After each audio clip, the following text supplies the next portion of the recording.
Hello and welcome to the Mac Gamecast episode 53. I'm your host, Jon Casper, as always, and with me today is co-host Mr. Casper. How you doing? Woo, doing good. Doing good. Yeah, always happy to have you on. We have some fun stuff to talk about today. Real quick, team update, in case people wondering, where's the rest of the team? Because Casper and I are we are the de facto host of the show at the moment. Not really sure what Ted's up to other than being retired, but as you said, that can be very busy. Sam moved, so different time zone. It's really hard to sync up, but he is around on Discord. And Lily, I usually talk to her on text on and off. She's just really busy with military flight school stuff, learning to be a pilot, which she was doing, then went to be a tank commander, then back to piloting. And she's just finishing her basic training. Now she's moving on to the advanced, so basically buried in schoolwork. Yeah. And not to just blabber on about behind the scenes stuff for the listeners, but I do think her Discord status is super cute because it says above the best, and being a pilot flying above the other. I think it's super cute. I don't think I actually noticed that because she does. I just think it's really sweet from time to time. Yeah. Let's see. But yeah, lots of interesting topics to talk about, both on the just general game side and Apple specific stuff. Not that much in terms of the overlap there with Apple games, but there's some, and just some hardware stuff from Apple's side, and we're expecting events here in October for Macs and stuff. So lots of things here. Yeah, for sure. And we'll see. Probably worth a different podcast episode altogether. I wanted to talk about some industry stuff, which isn't Mac gaming specific, but rather gaming specific. And also some entertainment stuff with DRM laws, which was interesting out of California. Mm-hmm. Even though I don't normally like California, I think they did a really cool thing. That's good. Yeah, but so being a podcast about Mac games, we often just do the games or the Macs or the intersection, depending on what's relevant at the time. Correct. Right? So yeah. So we can. That's probably worth it, like episode 54 or 55, rather than necessarily today. But we'll see. So your stuff is actually Mac related. So let's I have start a few topics there that directly touch on Mac games. Yeah. So what's going on with Game Porting Toolkit? I heard there's some shenanigans. Yeah, so there's a few different things happening in that space. For one thing, the Code Weavers people, they've started a new, I think they call it crossover preview. Basically just a different, they did the beta tester thing where they allowed you to beta test the new versions and stuff. They're basically just expanding that program a bit to give people more people a chance to try out future releases before they're considered fully stable. Apple released Game Porting Toolkit 2 Beta 3 recently. I kind of expected the Game Porting Toolkit 2 to be released with macOS Sequoia, but it didn't actually line up that way, so they're still on the beta for that. Beta 3 released recently, making more games playable, better performance, of course, but it's kind of hard to know exactly what happens from release to release because they don't actually publish any patch notes for it. So we're just well, a new beta hit, let's retry all the games that didn't work and see what works, right? So it's a little bit unpredictable, and you don't really know until you've tried everything if a game suddenly starts working or not. One thing that was recently discovered to work is Ghost of Tsushima, that PlayStation Sony game. I think that originally came out on the PS4, but has some PS5 upgrades. Yeah, it's an older. Well, I say older. By in today's rapidly releasing gaming landscape, it's older. And they are making a sequel to it, Ghost of Yoei or something like that. Yokai, maybe. Yeah, something like that. It's from July 2020 was the PS Sony version. Only I think this year, late last year, maybe the PC port came out. Mm-hmm. So they do this. That's playable with Game Porting Toolkit. You do need to patch some stuff to make it work because it makes a check for some CPU instructions that Game Porting Toolkit will not report as working, but they need to be patched out and then it'll work just fine. Right. So that was discovered, and then we're still just in the discovery phase to see what now works in Beta 3. Nice. But noteworthy is also that a person named Nat Brown, who's been very instrumental in a lot of the work on Game Porting Toolkit, has left the games technologies team at Apple. I've heard conflicting reports on whether or not he still works at Apple, just in a different role, but he at least doesn't work on the games technology team anymore. As I said, he worked a lot on the game porting toolkit side of things. Obviously, I don't subscribe to the idea that because one person leaves the team that everything's going to crumble or anything. So I don't think, like, some people have painted this as a doom and gloom situation where game porting toolkit is not going to see any more updates now, and it's just going to Apple's going to give up on it and everything. I don't necessarily think that's going to happen. And that beta 3 did come out after he resigned from the games technologies team, so there's some indication there that it doesn't end just because he's left. But he has been an important person in the development of game porting toolkit. He's originally worked, or not originally, but he has previously worked on the original Xbox at Microsoft and stuff. So he's been in the industry as a key person for quite a while. But what I want to specifically touch on is his comment as he left the games technology team, because he made a public statement about it in Andrew Tsai's Discord, actually. So previous guest on the podcast. Yeah.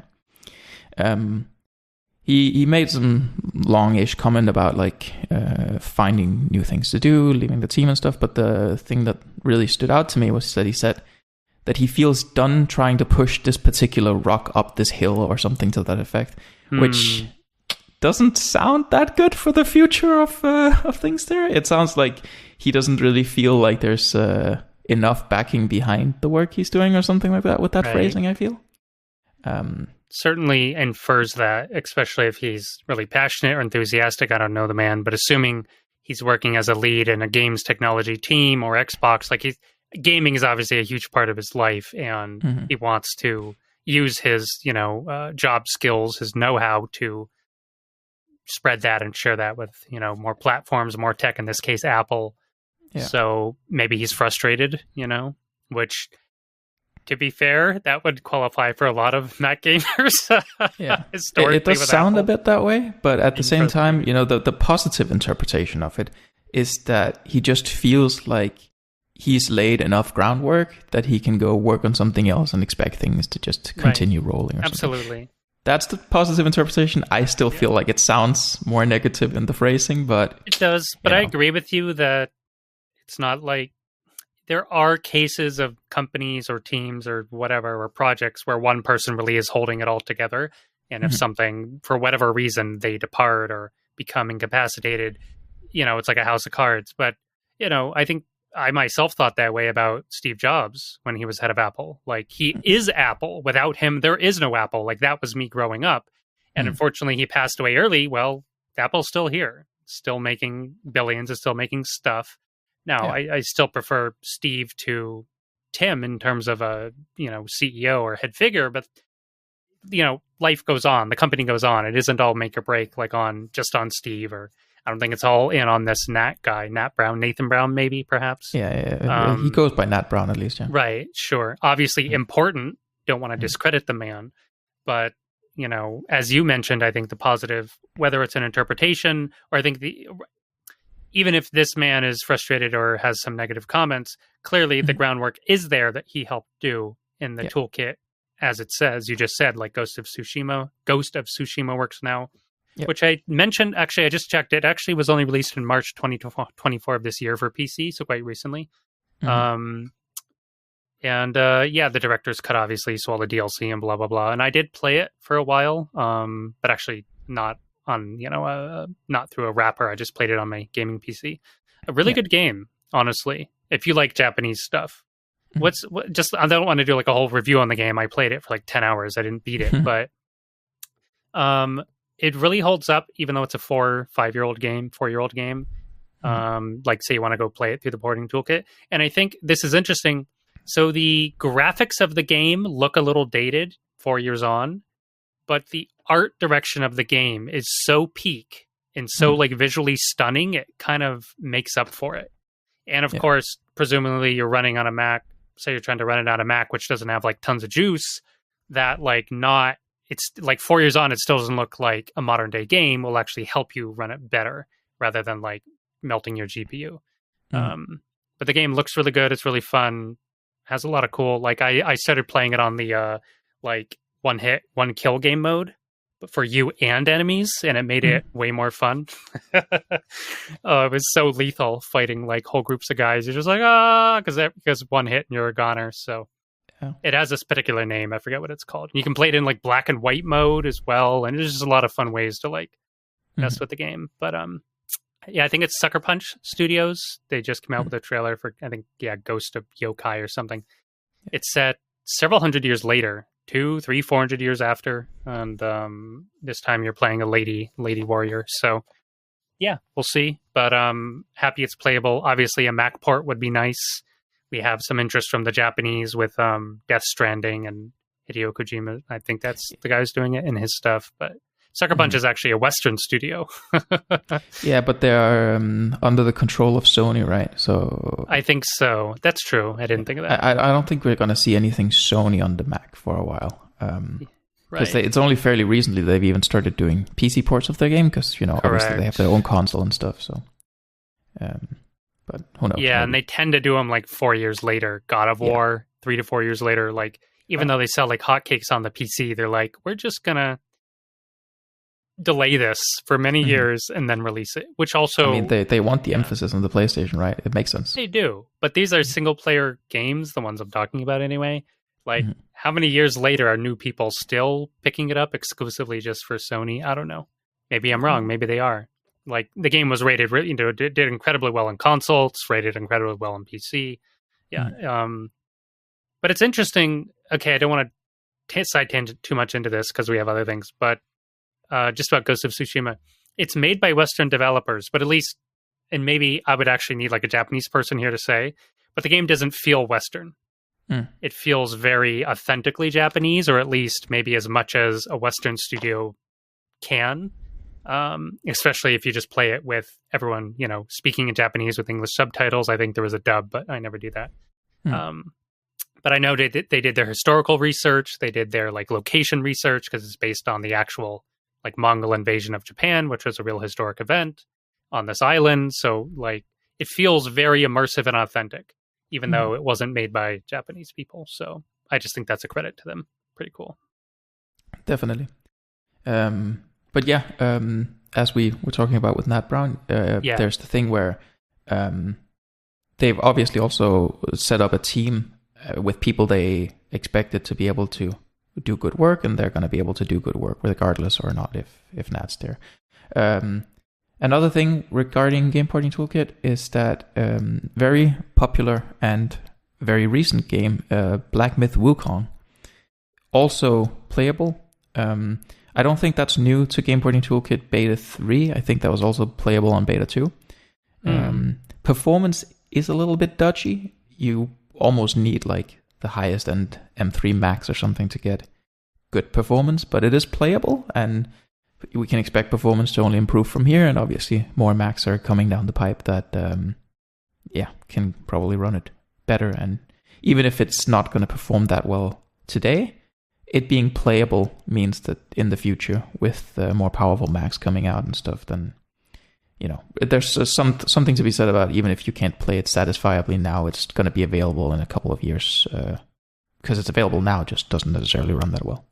But it also doesn't run that well on PCs anyway, so there's that too. It is a very, very good looking game.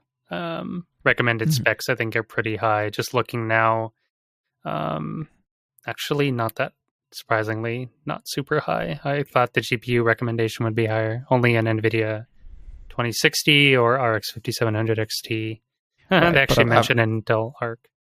Yeah, I've heard a lot of people say that if you run it at the recommended specs, you're basically looking at like a 480p internal render resolution upscaled, and it looks horrible at the recommended I would expect specs. You want like a 4080 or something really nice and modern for this, at least to match what the screenshots look like. Oh, definitely. But they're always going to take the screenshots on the best possible setup. But yeah, playable. Very popular game, based on Journey to the West, old story from China. Yeah. Also, Dragon Ball is also inspired by that, and not interesting. based on directly, but very inspired by it. It's very different, but right. So cool stuff there. Yeah, we don't know as much more than that, as I said, because sold of the Lightning patch notes. Bazillions of copies, like in a matter of a month or something, some outrageous amount. So yeah, hugely popular. But yeah, it's cool. Man, I used crossover for years and years. I was super into it, and the what do you call it? Oh my god, parallels and the cider wrappers. I was super into all the alternative ways to game on Mac for the longest time. I wrote a whole series of articles for it on Aspire's now defunct Game Agent blog, which I was pretty happy with at the time. They were very thorough. I should probably resurrect those because some of them are still relevant. Of course, I don't have a website to post them on because I'm too lazy to run the website. But game porting toolkit. Obviously, that's YouTube. I think is rather superseded, especially this was 10 years ago or longer. I think YouTube has really actually it was like 12 years ago. I think YouTube tutorials have largely superseded written ones for stuff like this, especially like game porting toolkit or messing around with wine and crossover and patches and whatever. Yeah. And Andrew does an excellent job as it is with all. Oh yeah, he's tip top. He's the man. Big shout out to Andrew. If you haven't looked at his stuff or haven't subscribed to him, go do so. Mm-hmm. Yeah, so we don't. Obviously, there's always ups and downs. I think in a project or in any development and any R&D, there's successes, there's failures. Maybe people come, people go. Apple's mission statement, as far as we know, with Game Porting Toolkit is really it's a developer tool, not an end user tool. So what the question is, over time, regardless of their mission statement, does it become easy enough or accessible enough to use, maybe with just a little tutorial help from, YouTube, Andy, whoever? Is that good enough? Will Apple themselves do something in the future to put a stamp on it? Boom, an alternate, a boot camp alternative, if you will, where they used to actually support it and walk you through the setup and the partition and the install and all the, download the drivers and that, all the support for it. So I'm very curious. Yeah, I don't think they're going to make a nice package for it ever. But I do think they're going to work more closely together with other packaging partners for it. Because something that changed a lot from Game Porting Toolkit 1 to version 2 was that version 1 was very run these commands in a command line to install it, yada, yada, yada, right? Yeah. Very developer-oriented. Beta or Game Porting Toolkit 2, still developer-oriented language, but they pointed you to Crossover and Whiskey and all these other wine packaging systems and said they already come nicely bundled with it. You can just replace this one file in their packaging of it, and you've upgraded to the latest version or something, right? Ah, interesting. And yeah, Crossover comes bundled with Game Porting Toolkit at this point. So they've got some relationship with them where Apple is encouraging that sort of distribution method. I see. Interesting. Yeah. So that's and also, the end user product we'd probably see in the future, or the accessibility. Yeah. I think so, yeah. They've also done a slight rebranding, so it's still Game Porting Toolkit, but they've divided it up a bit more. So with Game Porting Toolkit 1, that was the name of the entire thing you could download, Game Porting Toolkit. With Game Porting Toolkit 2, there's two separate downloads on Apple developer.apple.com. You have the whole of Game Porting Toolkit, which comes with everything, including a lot of developer documentation. But then you can also do a separate download called something like Evaluation Environment for Windows Games or something like that. It's a bit of a mouthful and not a very brandable name or anything, but downloading that will only get you the components necessary to just run Windows games. You don't get all the developer-oriented aspects of it. So there's a separate download for people who just want to play the games and get on the latest version of the toolkit. Interesting.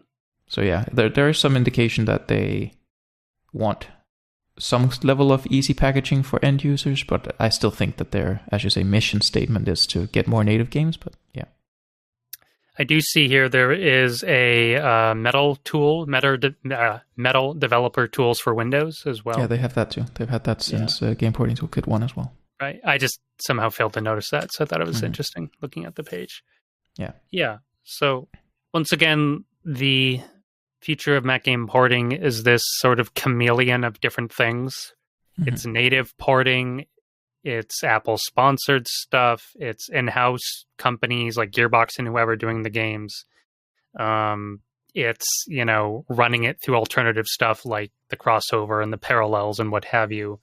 Obviously, there's people still boot camping, but eventually that will go the way of the dodo. Like the machines will become so old that they won't function anymore. And, that's not entirely true. There's still an eMac in my parents' attic that last I checked a few years ago, it does boot up. And it's like Mac OS 8 or something, or 9, maybe 7. But you won't be able to run Black Myth Wukong on that. No, but I did run some 90s top down. I think it was Mantra. I don't know if you ever know that old game. I found an old file of Mantra and played it. But the Intel Macs that can do boot camp, there's an end date to the new games that you'll be able to run that way. Correct. That's what I was getting at. There is an end date. I mean, stuff like boot camp drivers, I think that's the website, does a really good job of keeping that updated. But it definitely, it's the cord has been unplugged and the fan's still spinning, but it will eventually slow down. I mean, the Mac Pro is probably going to be able to work with that for quite a while still. That's true. I forgot about the Mac Pro. Especially because you can just plug in any GPU you want in there, right? Yeah, I was thinking of iMacs and laptops and whatever. Yeah, I mean, the last Intel Mac was the 2020 iMac. And that's a pretty closed system. You can't do much there. So that has a very fixed end date. 2019 Mac Pro obviously also has an end date because you can't upgrade the CPU much further, but the GPU you can keep upgrading for a while. Keep juicing, which at the moment is doing a lot of heavy lifting in most games. Yeah, definitely. So it's true. It's very interesting. So what I'm curious about is come the time of, let's say, the age of Intel is past for all intents and purposes, what is that alternative gaming landscape? We know what it is now. I'm curious, what is it 3 to 5 years from now? Is it still this sort of, you got to go dig up forums and YouTube videos, all the time? Will it become more standardized? Or maybe just Mac ports are everywhere by then because of the groundwork of this technology? Obviously we don't know. It's speculation, but yeah, I really think it's going to be a little column A, a little column B, depending on what you're into, what you want to play. But both in terms of the genres, because some genres have historically seen a lot more Mac support than others, right? But also just from a game to game basis, that we'll never get to a point where everything's available. That's just, no, so definitely. But I do think we're looking at an age where more things are going to be available than the majority of the Intel age, but. Yeah, I believe in the next few months, I think a bunch of the games that were showed off, maybe some of them are coming. I don't think we ever got hard release dates other than maybe Civ 7.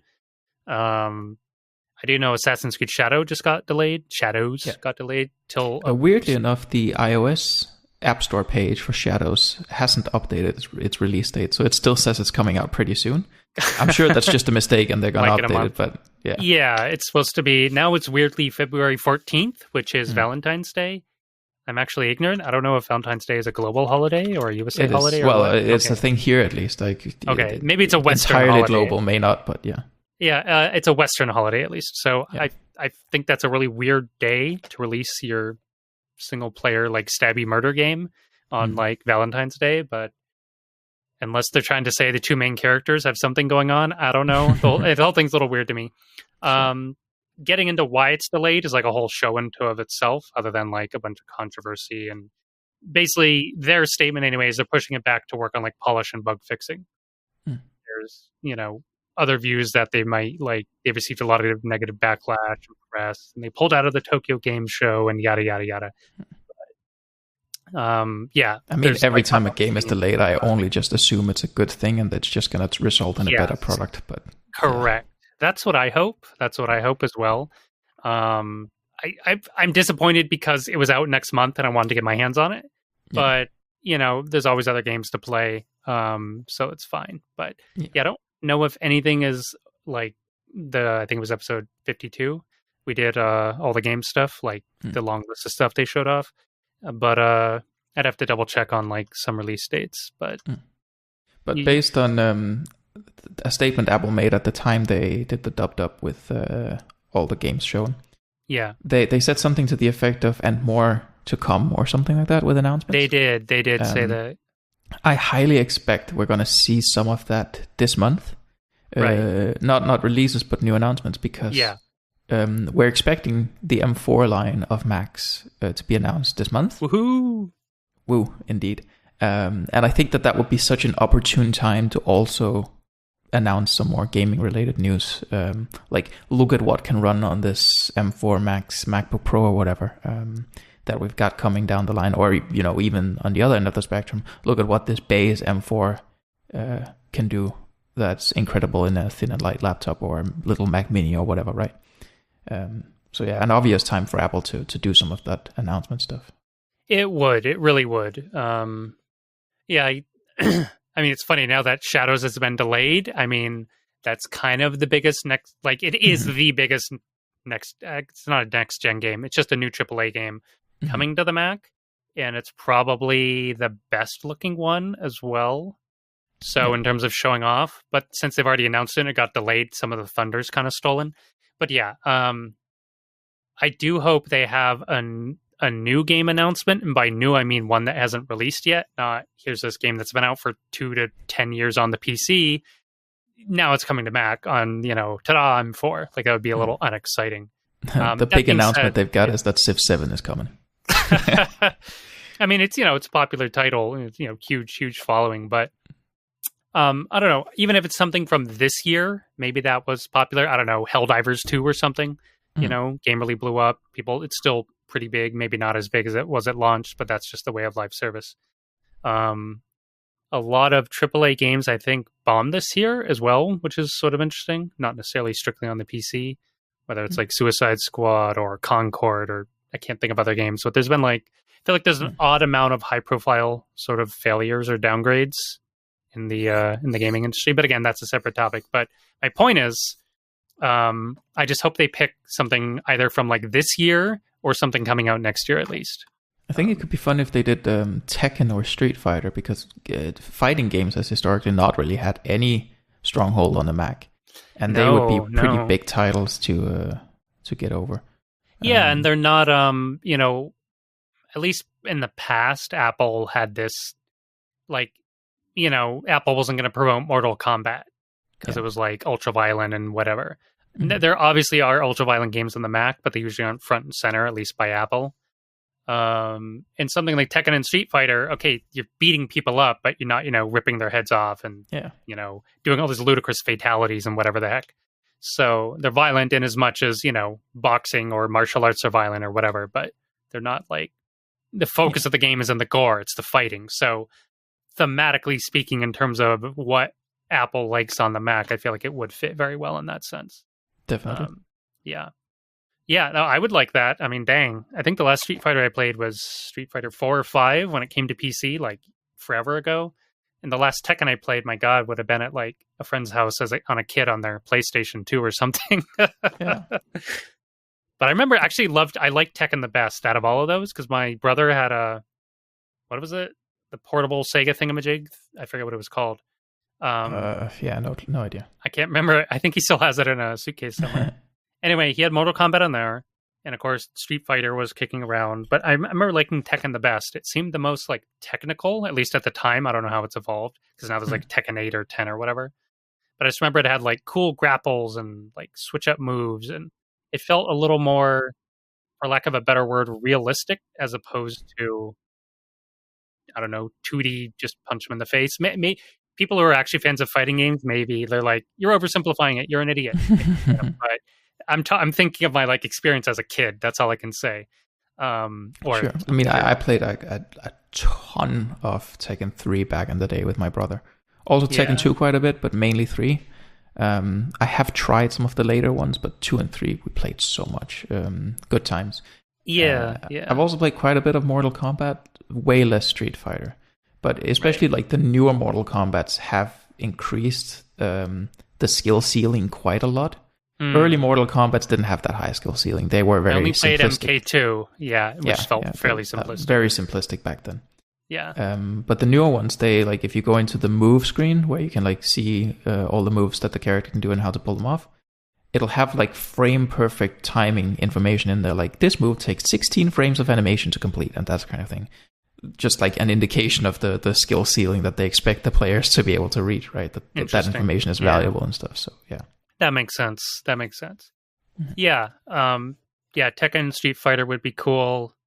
Yeah, we don't really have a great live service game, so even Destiny, Helldivers, something like that could be cool. I don't know of any. Obviously, there's a bunch of unannounced PC games in development. I mean, I would love if we could get Ken Levine's next game, which he claims isn't BioShock, but is really BioShock in space, called Judith. But it still looks incredibly cool, so I don't care. Something like that would be epic. That's just my wish list. Yeah. Cyberpunk still remains, technically, not on the Mac, even though you can run it. Yeah. And I do think with the Phantom Liberty expansion, it is like one of the best like action shooter RPGs sort of all time at this point. Not at launch, but 3-4 years later, it's now like, holy moly. They have put the work into this game and like polished the heck out of it. Really, it's really at least a lot more beloved by everyone now than at launch, that's for sure. Yeah. And the quality, obviously it's fun to see it's obviously not, game development or the skill of a game development team isn't linear. Sometimes they go up, sometimes they go down, sometimes they remain like very consistent. Obviously you hope at a minimum they're consistent or they go up. And CD Projekt Red, who do, of course, The Witcher and Cyberpunk, their trajectory has been up. Witcher 1, Witcher 2, Witcher 3, that was a pretty much straight up curve. Cyberpunk was a down, but only mostly because of technical reasons, really. Oh, that's not entirely true. There's other reasons. But in any case, they stumbled, but they picked themselves up really hard. Not only in the base game, but in Phantom Liberty, if you happen to like play them at different times, you can see the difference. The sheer quality of the expansion is so high. Everything's like a 10 out of 10. They paid attention to like every little detail and quest and the voice acting and actual consequences and NPC. Just everything is really peak. And it's like, whoa, what if the whole game was like this? It would be wild. So, and they said that's their target for the next Cyberpunk game. They want to make it as good as Phantom Liberty, but the whole game. So we'll see. But it's nice to see that some developers go up. Others perhaps work on the same thing for too long. Like Destiny has had a lot of stumbles. But, who knows? I'm not a game developer. I'm just a consumer. It's easy to sit here and talk about it. But, we'll see where the teams go. But, a hype new game announcement with an M4 would be nice. I don't know what it would be. New, or at least this year new. I would accept the 2024 game coming in 2025 for Mac. But, But also a huge boon of the M4 generation is going to be that it's very much looking like 16 gigabytes of RAM are going to be the minimum. Nice. Now we're talking. Yeah, and that 8 gigabyte minimum we had before, especially because it was shared among both graphics and CPU memory, could really put a strain on some games. Yep. So now, you're going to be able to crank much higher texture qualities and stuff. So that's you just need 16 for modern games. Pretty much, yeah. By modern, I mean AA, AAA games, not necessarily an indie game, which some of them look incredible, but typically aren't putting the same strain on the system. So, that's just, again, as we've talked about 4 or 5 years ago, the higher the base stats get of the entry-level models, the better it is for gaming, because that just saturates the market. Yeah. That's the importance of it, because for the casual person, it's like, well, who cares about the RAM? Well, there's obviously, it's just also better for your computer.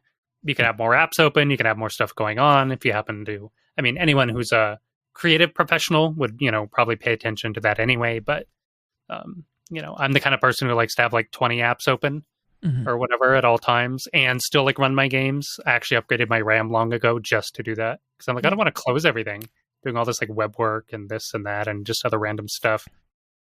Not that web work's very demanding, but sometimes I did do audio video stuff. So I could just leave it all open and then launch my game and go play whatever the heck I was playing at the time. Yeah. But generally the spec bump we're looking at for M4 is going to be pretty good. More base RAM, more CPU cores, that is for some models, not for all.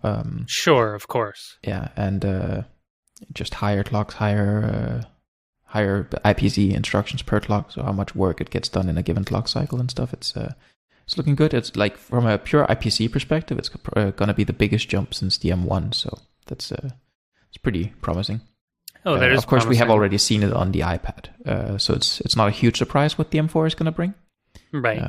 But yeah, it's overall a very, very good upgrade. We're not expecting that much to change on the GPU front. The M3 GPU is basically going to be the same as the M4 GPU, but the M4 was just going to be clocked a little bit higher, but it's going to be a huge improvement on the CPU front.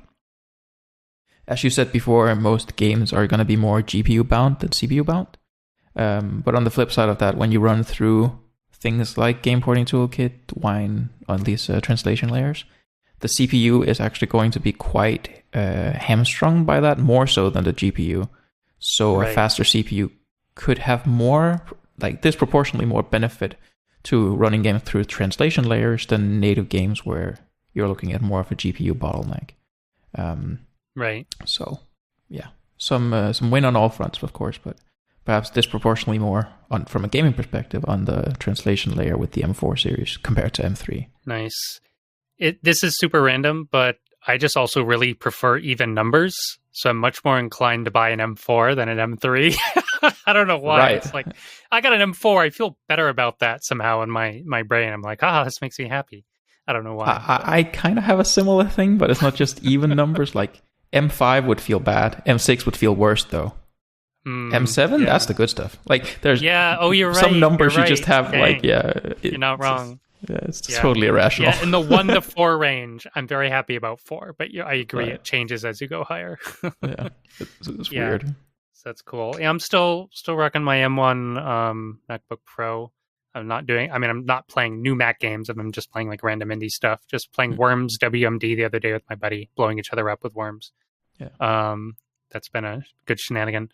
But yeah, good stuff. There was something else in, again, the something about emulation, right, on your list? Yeah, so there's 2 interesting developments on the emulation scene. One of them is sad. So Ryujinx, the Nintendo Switch emulator that had a native ARM Mac port, ran super well because the Switch is also an ARM machine. So it did super cool things where it just virtualized it, basically. So it didn't even emulate the CPU part of things. It just virtualized it. Nice. Ran very well as a result. Still had to do some emulation for other components like GPU and general system architecture, but the CPU just ran the instructions. But that project has sadly been shut down. Nintendo kind of forced it to happen. They didn't explicitly do anything illegal with the emulator because, as long as you're not breaking any copyright or trademark laws or anything, emulation is legal. Yeah. But Nintendo was basically like, we know you are a small team of people and that, you don't have a lot of resources behind you, so shut it down or it's going to cost you a lot of money to fight this. And they just went, okay, bye. So, very sad. I mean, bully Nintendo. It's not the only company they're bullying right now, but that's a different story. Mm-hmm. It's not that long ago since they shut down a different Nintendo Switch emulator. Now, that one they did have, as I've understood it, more legal grounds against. I think they were perhaps using a trademark or something in their marketing or something, but that one didn't have a Mac version, so it evaded me a bit more, but Ryujinx sadly closing down. It was an open source project. It's possible that someone, made a fork of the source code before it got closed down and that we can see a revival of it at some point. But for now, it's kind of gone. And unless you downloaded the very latest version before it got shut down, then you're probably not going to get much out of that right now. Very sad. I played a bit of, mainly just to see how well it would run, but I played a bit of Breath of the Wild through that emulator. Girlfriend has the game on her Switch, so yeah. But it worked very well on my M1 Max and stuff, and looked cool and stuff. But shame it's gone. The other interesting development in the emulation scene is it's actually not quite emulation. It's like Wine, where Wine stands for Wine is not an emulator because it's a translation layer that kind of works differently at a technological layer, but it gives the same outcome. But Xbox One has now got a translation layer to map to PC. Obviously, Xbox One is already very similar to PC in a lot of ways. It's an x86-based machine. It runs the same kernel as Windows. It's based on NT, right? So there's already a lot of similarities. But people have been developing a translation layer called Xwine1. So yeah, based on the Wine name as well. Okay. And with a kind of jailbroken Xbox One, you can make a backup of your games, plug it into the DVD drive or whatever of your computer, and with that X1 Wine thing, you can run Xbox games on your PC, just with very close to native performance. Really? Yeah, a lot of it is just Windows called. There's a few specific Xbox things, but a lot of it is just the same.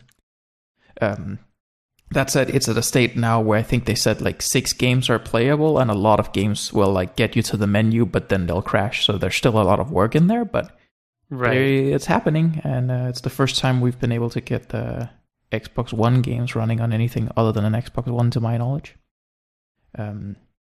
Most of those games did come to PC natively anyway, so it's not like it's a huge deal from a like availability perspective.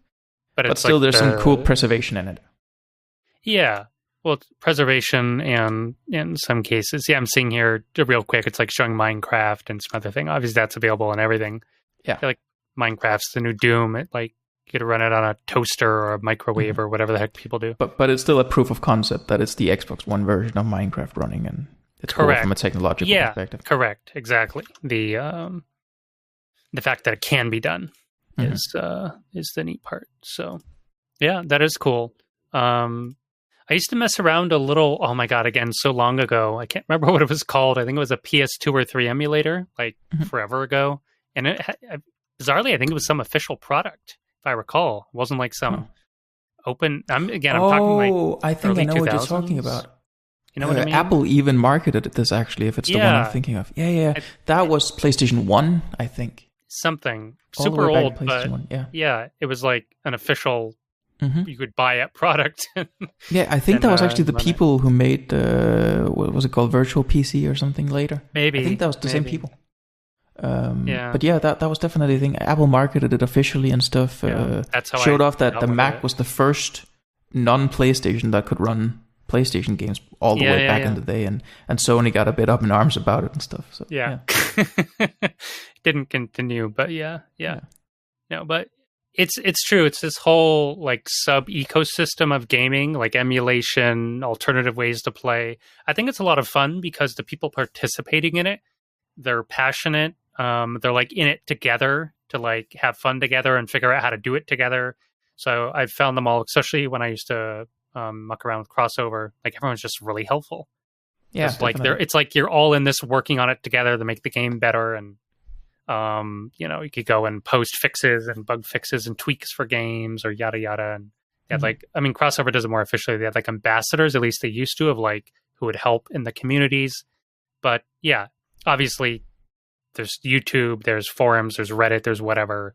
I'm sure there's a sense of camaraderie with it, which is different from your average gaming community or your Mac or normal PC setup going on. I've always found that really interesting in a fun way. Yeah, it's pretty cool stuff. It is. What else is pretty cool is there are some App Store improvements with macOS Sequoia. Yes, some of it, like it's a bit of a drop feed thing. So some of it is specific to the latest betas of Sequoia 15.1. Okay. Some of it has come out already. Some of it came out like near the tail end of Sonoma. But all in all, the Mac App Store has improved a lot as a distribution platform for games. Part of this also, like a couple of, months ago, maybe even a year at this point, Andrew Tsai did a YouTube video where he like pointed out some of the biggest issues with game distribution on the Mac App Store. And I think at this point, all of the ones he commented on, except for discoverability maybe, has been like crossed off the list. So we have more reliable downloads of games, and like if a download is for some reason interrupted halfway through or something, it's in more cases able to just continue from where it left off instead of starting all over again, which is huge because that was so annoying for big games in the past. And very important as well is that you can now select to install a game directly to an external drive, where in the past you always had to install to your internal drive. That one is coming with the next version of Sonoma. No, sorry, nice. Sequoia. Yeah. And especially on like Macs that don't have a lot of internal storage, with big games that can take up 140 gigabytes or something, that's a big deal. Yeah. There also used to be a limitation where, because it would have to download the compressed game and then unpack it all, you would almost need like 2 times the final install size to start the download. Right. They fixed that, so they do progressive decompression. So they like download a chunk, decompress that, download a chunk, decompress that. Nice. So you don't no longer need that much more storage. You need like 5 or 10% more than the final install size, not nearly twice as much, right? So yeah, that's wild. So that's some huge improvements in terms of distributing huge apps and games on the Mac App Store. I mean, I can expect. There's some weird. Sorry, I was just going to say again, like AC Shadows will probably easily be 100 gigs or more, or whatever, So definitely. I think. What game was that? I was looking at something fairly recently that was exactly 140 gigabytes in the... Oh yeah, that was Monster Hunter Wilds or whatever the new one is called. That one is set to be 140 gigs. Right.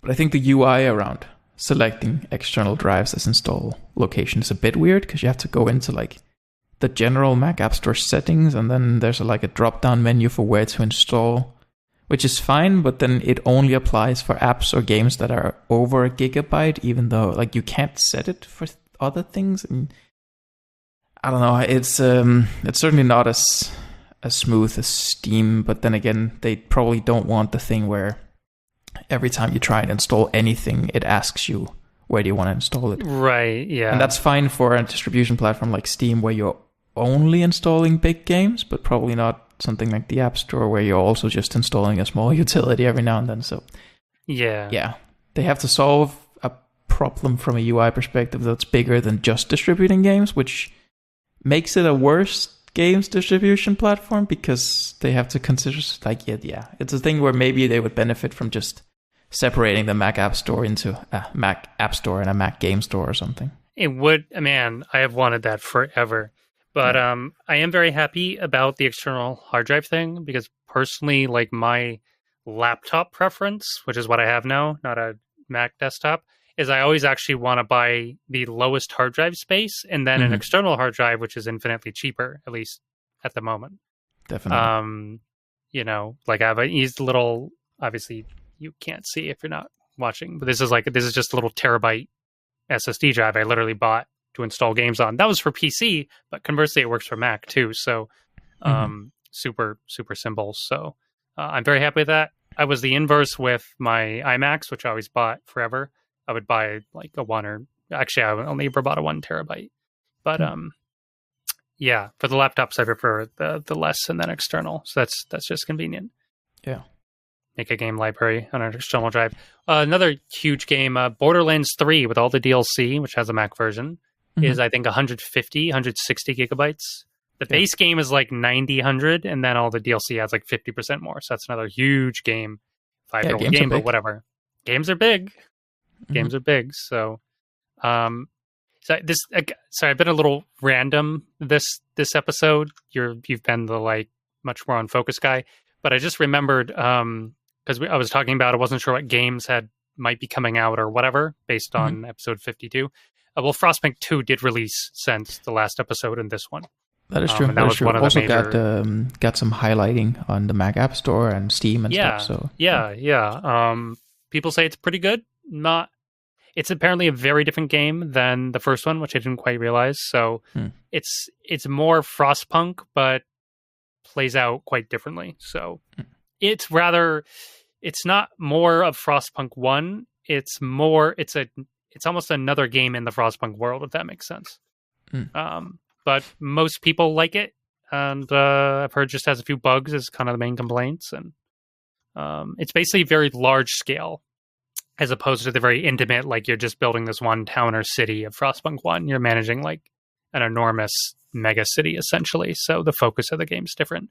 Personally, I prefer the smaller scale, but the game looks good, and it addresses all the complaints I had with the game, which is like the lack of more interesting social, political, religious structure stuff. It adds like way more of that. And so, anyway, it's doing well on Steam. It's got a 4.2 on the App Store, Mac App Store. So people like it there. So yeah, happy for the devs and good for them. So very neat. But lots of good things happening on different fronts. But nice to see. Does have Mac version on Steam too. I was just checking in case it did that weird thing where it didn't. I couldn't recall. So Frostpunk 2 supported pretty much everywhere, I think, on both Mac and PC. Yeah, so that's been good. Yeah. Did you have any tidbits about iPhones or something? Yeah, I mean, since our last podcast, the iPhone 16 series has been released. So that includes, 16 plus Max Pro, all the 16s. Right. Sure, the usual suspects. The usual suspect, yeah. The only thing that's like super interesting from like a Mac and a Mac gaming perspective there is obviously they come with new chips, A18 and A18 Pro in the 16 and 16 Pro respectively. Right. I think last podcast I said that those were probably going to give us like a peek into what the M4 might bring.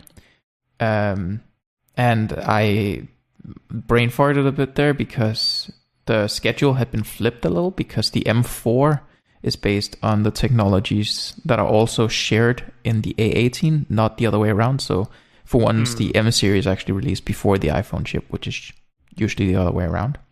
Right. There might still be like some IP in there that is like hybrid. Some blocks are based on future generations, and some is more the same as the M4. But it's mainly the M4 kind of technology we see in the A18. But again, the numbers for performance and stuff gives us a perspective on what that generation of cores can do in different environments.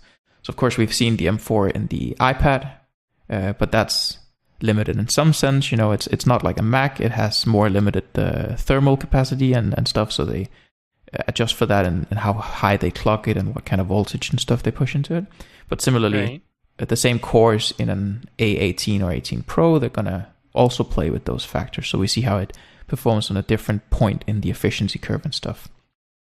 And overall, it's looking fantastic.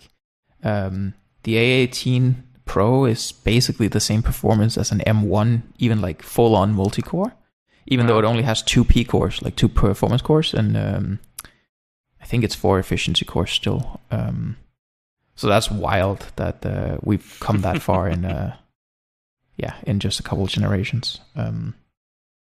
It's got a ludicrous amount of cache, and for the first time, to my knowledge, they've done an interesting separation where, well, obviously we now have an A18 and an 18 Pro, where in the past the Pro model was just a couple generations ahead, and they called the A17 the A17 Pro, but there was no just base A17. Now we're in a situation where they have differentiated the A18 generation of chips into 2 tiers. They're mainly different in cache, and that the Pro has an extra GPU core and more I/O. So more media encode engines and decode and stuff like that, but the actual cores are basically the same. One more GPU core, but yeah. Right. But it's wild because I didn't expect there to be such a big difference in how much cache they have. And that is something that is still at a pretty low level in the design of how the cores are attached to the SRAM and stuff. So they have really made 2 very distinct chips here with the A18 and the A18 Pro, even though they look similar from like a top-down surface overview perspective. Yeah. I wonder how that's going to translate into the higher-end Mac series of chips. If they're also going to distinguish more between the base M4 and the Pro Max in terms of more than just adding more cores, but perhaps there's also going to be differences in the cache layer and stuff, like we see with the A series. That would be interesting. Yeah, and there was also an interview with John Cerrucci, the head of architecting Apple Silicon and stuff, where he talked about the different design consideration for the chips and how they don't design to win benchmarks. They design to make the best end products, and they know exactly what products they design for and stuff, and and what kind of things they tune for when making the chips. And he mentioned tuning up the clock speed for bigger Macs with fans and stuff relative to smaller products like tablets. Right. And in the past, we haven't necessarily seen that big a difference in how high the M series clocks relative to like going from a MacBook Air maybe to a Mac Studio or something. The clocks have basically been the same for the P cores. There's just been more of them or something. But that might be something that they're going to tune more and stuff. But in any case, yeah, we're looking at roughly similar both multi-core and single-core performance on the A18 Pro compared to the M1, which is, yeah, wild. Very impressive. Mm-hmm. Yeah, it's interesting how Apple, basically their iPhone and iPad are their, like, I don't want to call them prototype, but they're like the first new release, and then it sneaks its way over into Mac a little later, typically. So I don't hate that. I think there was a time I would have, but now I feel like we just kind of get like the best of the best stuff on the Mac when it finally comes out anyway. So it kind of works out. Obviously, it's not an identical translation, but the ecosystem it's more merged than it has ever been before as well. So, oh, and also the display engine is noticeably bigger on the new A18 series of chips, and if that's gonna transfer over to the Macs as well, I think we also saw that the M4 had a noticeably larger display engine. Well, that could indicate that we're finally going to be able to get the base M4 powering two external displays plus the internal at the same time. Yeah. So, yeah. Sam will be delighted. What's the word? I don't know, vindicated or delighted. Yeah, whatever. He's been holding out for that forever. Yeah. Yeah, it's good stuff. There's no one thing that's like super exciting, but it's one of those like the sum of the parts create trending positive still, which is all we want here as Mac gamers or Apple fans. Apple did comment on the A18 Pro delivering 2 times the ray tracing performance that the A17 Pro did. On the M4 iPad, we definitely didn't see that much of an improvement relative to the ray tracing cores in M3. Obviously, one of those is a Mac and the other one is an iPad because there was no M3 iPad. Right. But the ray tracing performance there was nowhere near 2x difference. We were looking more at like 45%, I think. Sure. But it's, again, very hard to compare one-to-one because different software, stacks and everything. Yeah. But it does beg the question if there's like maybe a cache bottleneck or something because they did increase the cache capacity that much in the 18 Pro, or if it's something else, or if that's something that we're going to see transferred over to the M4 Max 2x ray tracing speed, or if it's just very specific to the constraints of the iPhone. They have also improved the cooling capacity a lot on the iPhone 16 Pro, so maybe that's just the result of it or something. We don't really know yet, but maybe it's going to deliver significantly improved ray tracing performance when we see the Max later. That would be nice. I'm a huge RTX fan. One of my gaming buddies, IRL buddies, bought a laptop with, I think, a 4070, NVIDIA 4070 in it, and he's been running on like a 1 or 2x GPU on his desktop. He has a really old PC, like mega old. And he's always like, hey, what are you talking about ray tracing? Like, what is, he'd never bothered to look at it. And so boot up Cyberpunk, because I got him to buy Cyberpunk as well.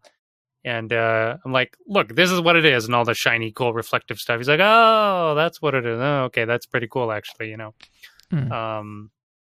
It is nice. Like, it is, I mean, it really depends on the game, but some games utilize it very well. Other games utilize it, like, it's sort of non-existently, or so minuscule you don't really notice it. But Cyberpunk, I think, is one of the better showcases. When it's raining and it's at night and you go take a ride through the city, oh man, if you have RTX on, It's so good. It's incredible. Yeah. Mm-hmm. But I'm a fan. Yeah, and Cyberpunk was also the first game to introduce that more advanced NVIDIA path tracing setup, where they also have ray reconstruction and all that jazz to really take the the full everything just to 11, right? Dialed up to 11. Incredibly difficult to run hardware-wise, but it looks amazing.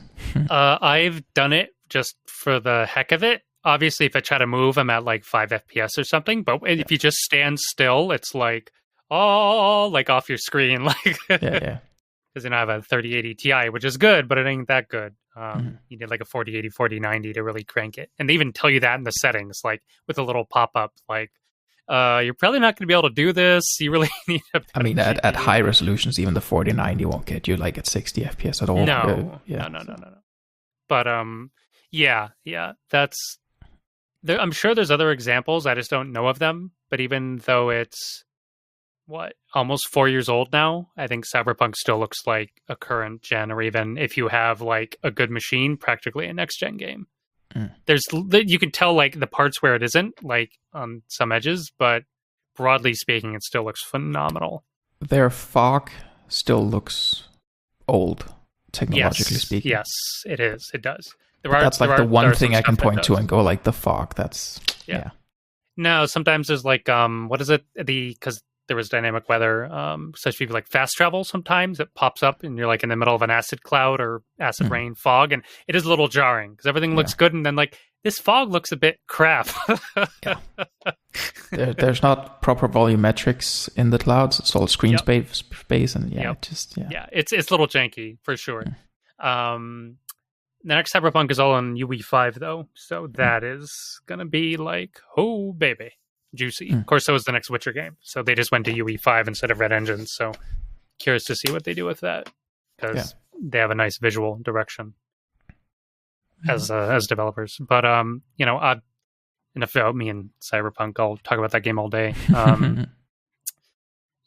I think that's about it for this particular show. We'll see what October brings. Do we have any announcement dates for like Apple events this month yet? There's no specific date announced, but what we have is, I think it was October 28th, we expect the release of either it was iOS 18.1 or macOS Sequoia 15.1, or maybe both.